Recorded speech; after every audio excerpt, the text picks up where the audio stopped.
Welcome to the Mobile Home Park Mastery Podcast, where you will learn how to identify, evaluate, negotiate, perform due diligence on, finance, turn around, and operate mobile home parks.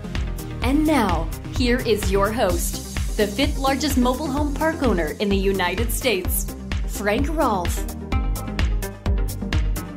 Just as the mobile home park industry continues to change and mature, so does that of the community manager. This is Frank Rolfe, the Mobile Home Park Mastery podcast series. We're going to talk about the evolving role of the mobile home park manager. Now, way back in the early origins, back in the 1950s through the 1970s, mobile home park managers did everything. If you talk to moms and pops, or if you do due diligence on a park that's still with the original mom and pop, you'll often find that they entrusted the manager into every possible management function.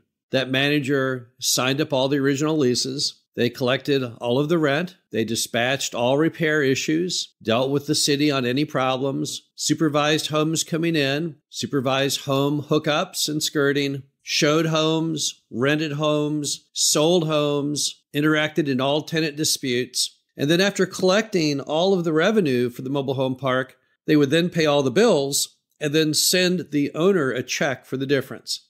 And that was the classic system. And I've done diligence on many, many parks, side by side with the owner, going over things and how they work, and independently of the owner who might live out of state. And that was just the way parks always were done. But then you had a problem with that system, and we all know what it is. It's a terrible one. When you have the manager collecting the rent and paying the bills and sending the owner a check for what's left, you just invite problems.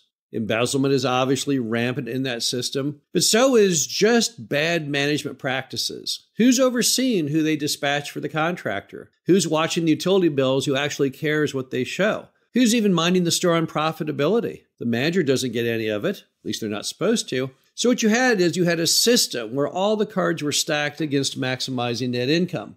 However, for some reason, moms and pops were just fine with that. They just didn't mind the fact that they were entrusting their destiny to a third party.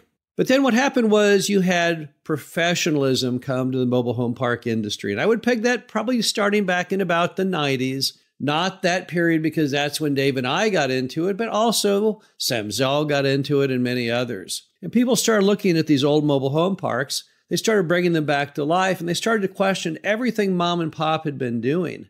And they thought, you know what? This is a terrible management structure. We've got to change this. So then the new role came, basically, that the manager would do many of the same functions. They would collect the rent. They'd even deposit the rent.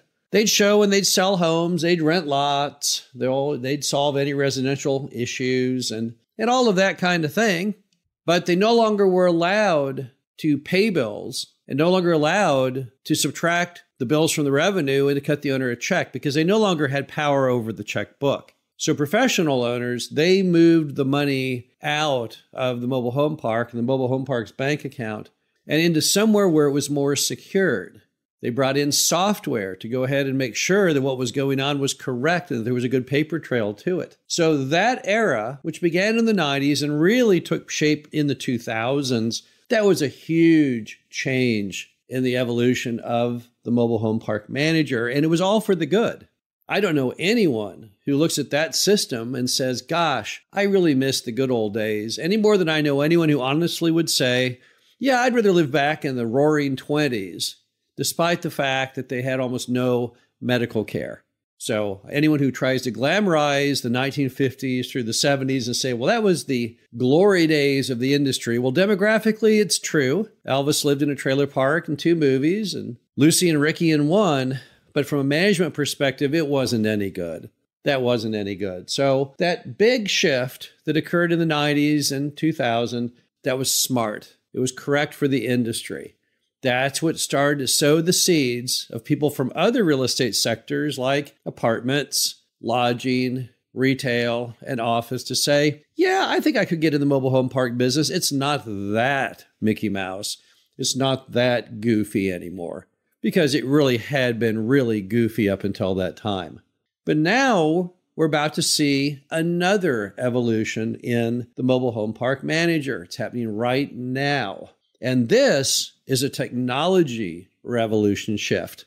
Now, after that second shift, the biggest job the manager had remained collecting in rent. That's how they spent most of their time. That's what most owners' focus was. That's what they normally were pounding on the manager. How are we doing on collections? Because the rent still came in through checks and money orders, and even sometimes cash, although you shouldn't allow it unless your state mandates it. And it was all entrusted to the manager. And so the owner was still very reliant on the manager collecting that money and getting that deposited. However, now the industry has a new huge shift, and that is online rent payment. Now, to give you an example, only about 3 or so years ago, our portfolio had roughly 0% online payments. Today, we are probably around 90 to 92% of all of our payments coming in online. Now, how is that possible, you might say? How did you go that fast, that far? Well, it was a big priority for us. We had the managers really go out and educate customers and try and have them change to the benefits of online payment. And if you could get that level of buy-in in our communities, there's no reason any community listening to this couldn't probably achieve about the same result. But now what happens if the industry has as the new norm online rent payment? Well, it has a huge impact on managers. Because now if you take collections out, now the manager still would have a little bit of collections work on communities that don't get the money in on time. So then they might have to go knock on a door, put out a notice. Although in many communities today, even despite COVID, collections are nearly perfect. But when you take what had been the biggest piece of their job out of the job description, where they're no longer the repository of checks and money orders and making those deposits and all of that, things change dramatically. Now think of all the time that your manager will have on their hands to go out and do other things. So what will the new role be once the industry changes to mostly online rent collection? Well, again, good things. Now the manager can spend more time interacting with customers, solving disputes with customers, selling and renting homes, rules enforcement, creating paper trails with residents on any resident issues, basically better management practices.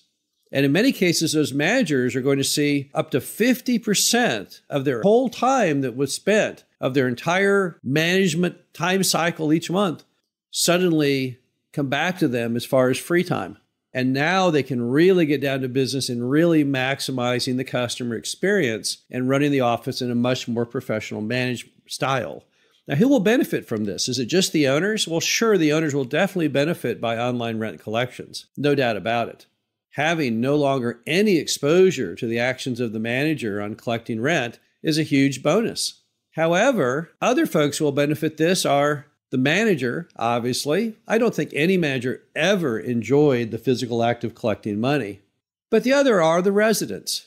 Because now that the manager is going to spend the bulk of their time making sure customers are happy, they will probably end up far, far happier.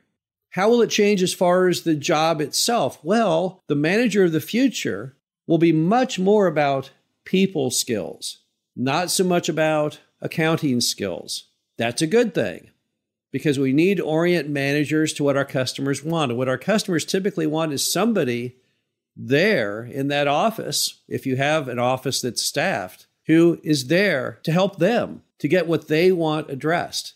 So many times, if you get complaints on a manager, the complaints don't come back to their job and how well they're doing it. It comes back to how they treat customers. You get complaints that people just aren't friendly enough. Now you'll be able to hire people who fit that role. People who really are people. Now, maybe even the titles will change, because as the managers can devote more time to making sure the customer is happy, maybe the name manager isn't even appropriate anymore. Maybe instead it's goodwill ambassadors, customer satisfaction experts. I leave it up to the industry of what the title should be. Maybe in this final evolution, we need to rename it. But the bottom line to it all, regardless of the name, it's still going to be a positive for absolutely everyone. And I'm not really sure after we go through this next evolution of online payment, if it can really ever get any better. I think instead, with the narrow focus of duties and the fact that we are then all aligned, residents, manager, and owners, for customer satisfaction, the industry can really go up a notch and create a greater value, which means we'll have greater retention, greater satisfaction. Everything will finally get more in line with what we had all dreamed of, and that was a more professional industry. This is Frank Rolfe, the Mobile Home Park Mastery Podcast. Hope you enjoyed this. Talk to you again soon. Thank you for listening to the Mobile Home Park Mastery Podcast.